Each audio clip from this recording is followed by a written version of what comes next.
Momentum est une présentation de PMT Roy, assurance et services financiers. Mesdames et messieurs, bonjour, bienvenue à cette autre édition de Momentum. Cette semaine, on profite de l'une des plus belles journées d'hiver pour sortir jouer dehors parce qu'on parle de plein air. Plus tard à l'émission, Olivier est allé rencontrer l'athlète Martin Thibault, un athlète on ne peut plus complet qui a participé à la plus récente édition du Pentathlon des Neiges sur les plaines d'Abraham, le plus gros événement de plein air au Canada. Mais pour l'instant, on se transporte au Mont-Sainte-Anne puisqu'on a rendu visite à l'entreprise Secret Nordique qui se spécialise dans les randonnées en traîneau à chien. Momentum, c'est parti!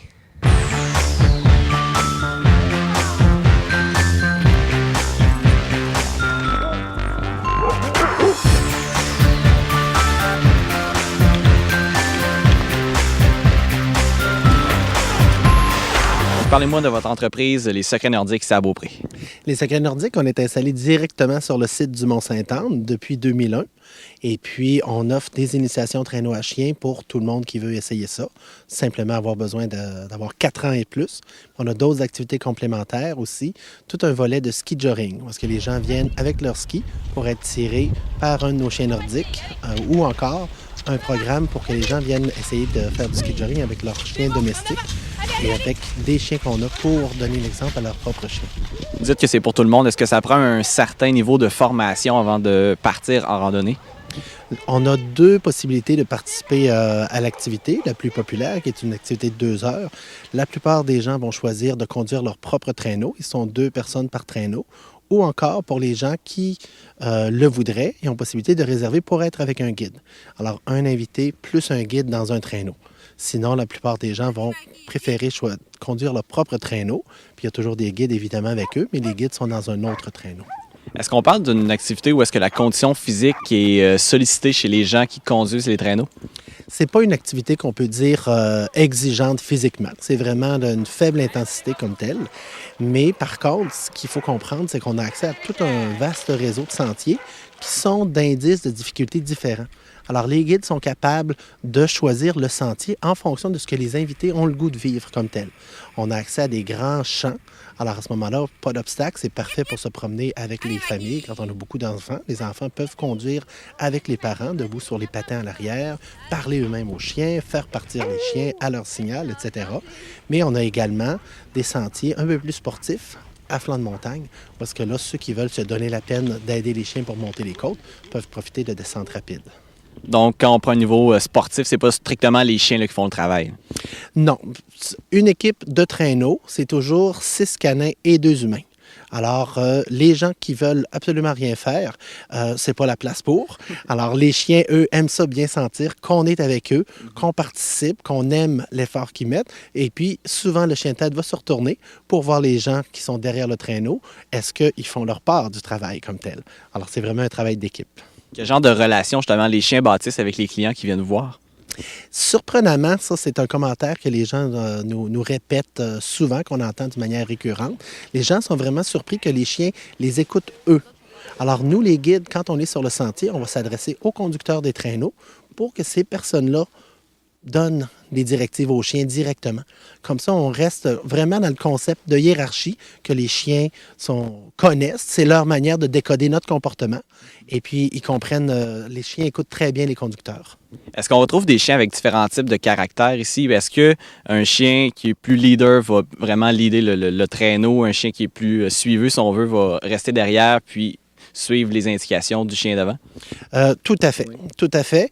Dans les directives de piste qu'on donne aux gens qui font l'activité, ils doivent s'adresser à leur chien de tête. On leur présente leur chien de tête avant le départ.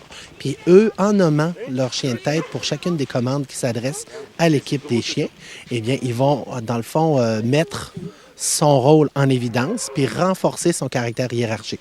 Puis c'est pour ça qu'on parle de caractère comme tel, mais chez les chiens qu'on connaît bien, parce qu'on en a peu quand même, 65, étrangement, c'est pas beaucoup de chiens pour une meute de chiens de travail.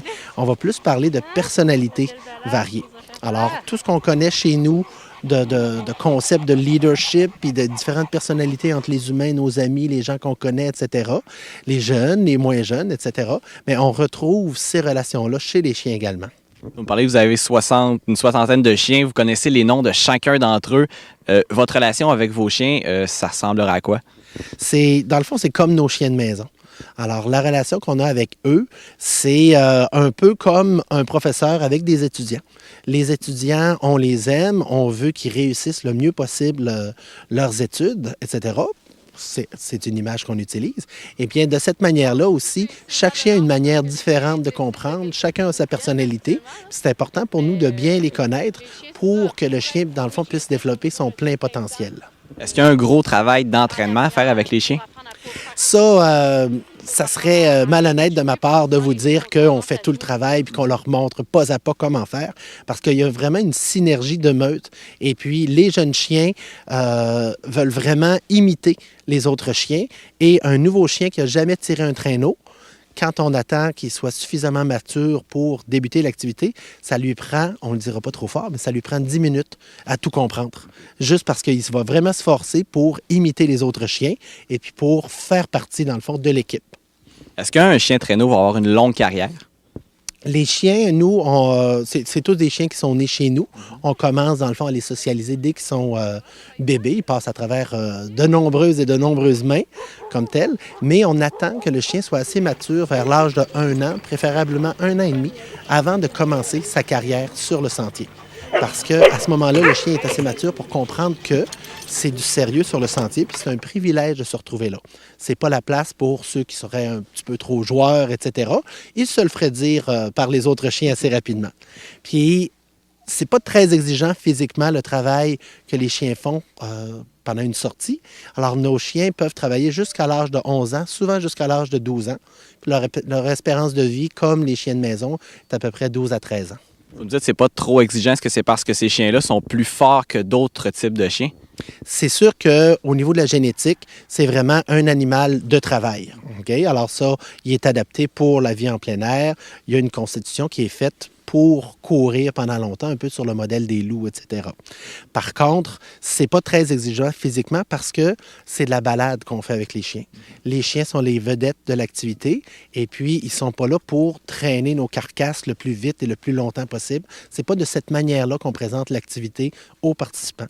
On veut que les invités aient un accès direct aux chiens, d'avoir des chiens qui sont bien élevés, qui sont affectueux, qui sont dépendants affectifs même, dans la manière dont on fait l'éducation avec eux. C'est ça qu'on va valoriser pour que les gens remercient leurs chiens très fort à la fin de l'activité, pour que les chiens travaillent dans le fond pour la reconnaissance des gens. Pas besoin d'amener de petits biscuits. La meilleure récompense pour un chien qui a fait un bon travail, comme pour tous les autres, c'est une bonne caresse puis passer du temps spécifique avec lui. Monsieur Saucier, merci beaucoup.